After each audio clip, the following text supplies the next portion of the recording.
Au-delà de la joie que j'éprouve à l'annonce donc de cette mesure, c'est un honneur pour ma personne, principalement en tant qu'acteur de ce secteur. Je dois dire avant tout merci au gouvernement du président Patrice Talon pour cette mesure très noble pour les enfants des Agégués.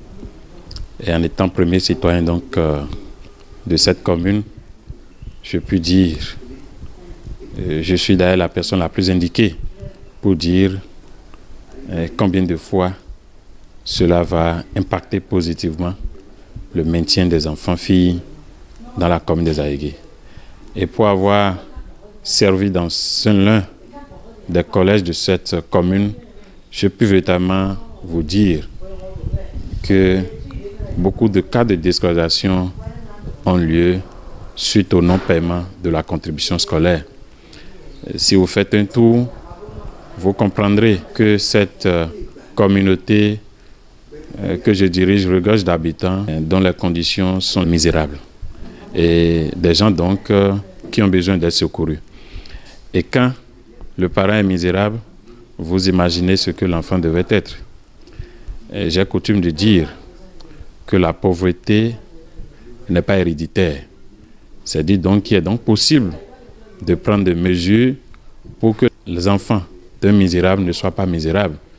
Et c'est ce que le gouvernement a compris à juste titre. Et donc en élargissant cette mesure jusqu'aux classes du second cycle. C'est une mesure salutaire, c'est une mesure que nous, gouvernants à la base, nous trouvons très très bonne, très appréciée de tous pour que ces enfants à qui le gouvernement a appris à ne pas payer la contribution au premier cycle puissent rester donc dans ce sillage jusqu'au second cycle et terminer donc leur formation en classe de terminale.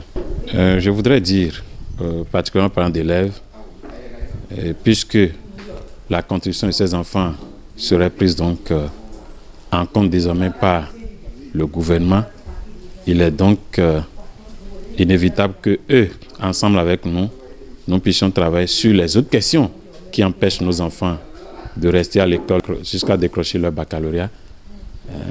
Des questions sur lesquelles nous allons ensemble discuter pour voir ce que nous pouvons faire, aussi bien sur le plan local, mais que tenant compte donc également de nos affinités avec eux. Qu'est-ce que nous pouvons faire, nous, en tant que pouvoir local, pour accompagner déjà cette mesure que le gouvernement vient de prendre? Parce que le gouvernement, à lui seul, ne peut pas tout faire. Mais si en haut, sur le plan national, des mesures comme ça sont dédiées pour notre commune, qu'est-ce que nous-mêmes, en tant qu'élus locaux, nous puissions faire pour conjuguer les autres difficultés qui empêchent les enfants de finir le second cycle dans nos collèges aux Agégués? C'est véritablement sur ce genre de questions que je voudrais les appeler, appeler leur promptitude à rester à mes côtés, à répondre à mes appels pour que nous puissions, la main dans la main, soutenir cette mesure que le gouvernement vient de prendre.